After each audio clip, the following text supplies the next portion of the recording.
बिस्मिल्लाहिर्रहमानिर्रहीम। Commerce Education Platform. Capital and revenue.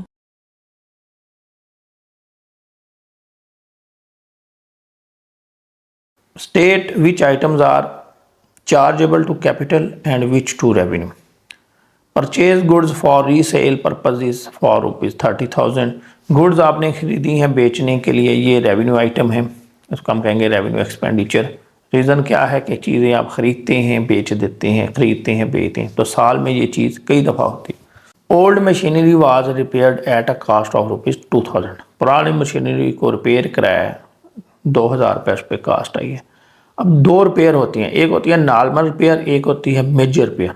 Major repair capital expenditure है और जो नॉर्मल रिपेयर है वो आपका रेवेन्यू एक्सपेंडिचर है। उसकी वजह यह है कि जो नॉर्मल रिपेयर होती है ये बिजनेस में एसेट को रनिंग कंडीशन में रखने के लिए की जाती है।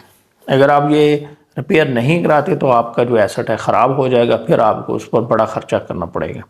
तो ये मेंटेनेंस कास्ट में आ जाती है, रनिंग कंडीशन में रखने के लिए रेवेन्यू एक्सपेंडिचर।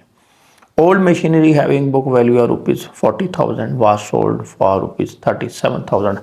40,000 की मशीनरी है, बुक वैल्यू 40,000 है, आपने उसको बेच दिया है 37,000 में, तो 3,000 रुपये जो है ये आपको लॉस हो गया।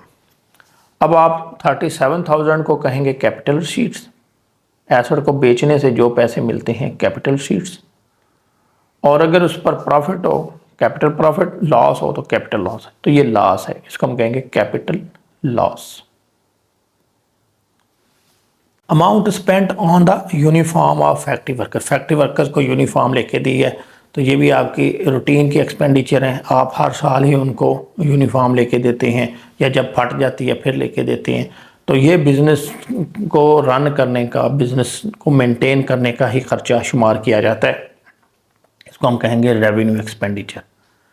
Compensation paid to an employee for injury caused during his employment, मुलाजम है वो ज़ख्मी हो गया, उसको कुछ कंपनसेशन दी है, तो ये भी बिज़नेस का पार्ट है। बिज़नेस में इस तरह की चीज़ें होती रहती हैं, फैक्ट्रियों में भी, तो जो कंपनसेशन देंगे ये रेवेन्यू एक्सपेंडिचर। एक कंपनसेशन हमने पढ़ी थी कि खुदा न खास्ता कोई डेथ हो जाए तो वो फिर आपका कैपिटल एक्सपेंडिचर बन जाती है।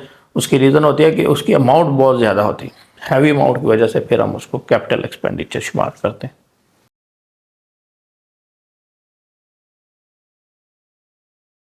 Would you consider the following chargeable to capital or revenue? Give reasons for your answers. Cost incurred for obtaining a mortgage against a long term debt. आपने लंबे अरसे के लिए कर्जा लिया है, लॉन्ग टर्म डेट, तो जो डेट लेंगे ये आपकी कैपिटल रिसीट कहलाएगी। अब लोन लेने के लिए जो खर्चा किया जाएगा वो फिर आपका कैपिटल एक्सपेंडिचर कंसिडर किया जाता है। ये उसी तरह ही है जैसे आप एक एसेट ख़रीदते हैं, तो एसेट को ख़रीदने से लेकर उसको नस्ब करने तक जो खर्चा होता है वो कैपिटल एक्सपेंडिचर, ये कैपिटल शीट है। इस लोन का ताल्लुक भी लॉन्ग टर्म लोन भी 5, 10, 15 साल के लिए लिए जाते हैं, तो इस लोन को लेने के लिए जो खर्चा आएगा वो आपका कैपिटल एक्सपेंडिचर कहलाएगा। प्रीमियम गिवन फॉर लीज़, ये आपका कैपिटल एक्सपेंडिचर, लीज़ भी कई सालों के लिए होता है, तो उसके लिए आपने लीज़ करवाया है, पेमेंट की है, तो ये आपका capital expenditure. Commission on issue of debentures, आपने डिबेंचर इशू किए हैं, उसके ऊपर कमीशन पे किया है। डिबेंचर जो होते हैं ये लंबे अरसे के लिए इशू किए जाते हैं और ये आप लोगों से लोन लेते हैं, तो डिबेंचर कैपिटल शीट, इसके ऊपर उठने वाला खर्चा capital expenditure. Discount on issue of debenture, debenture आपने इशू किए हैं डिस्काउंट पे, 100 का डिबेंचर 95, 98 में बेचा है, कम पे बेचा है, तो ये आपका debenture capital sheet, discount capital loss. Expenditure incurred on renovation of the old building, पुरानी बिल्डिंग को रेनोवेट करवाया। जब रेनोवेशन होती है तो उस पर बहुत खर्चा आता है, उसको आप माइनर रिपेयर नहीं कह सकते, उसमें आप बिल्कुल बिल्डिंग का जो नक्शा ही बदल दे देते हैं, नई लुक दे देते हैं, तो ये आपका कैपिटल एक्सपेंडिचर।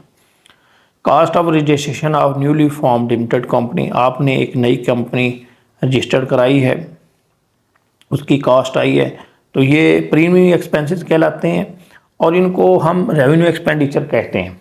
लेकिन इसकी अमाउंट ज़रा ज़्यादा होती है तो फिर हम इसको डेफर कर देते हैं 2 साल पे या 3 पे या 5 पे। ये कहलाएंगे डेफर्ड रेवेन्यू एक्सपेंडिचर।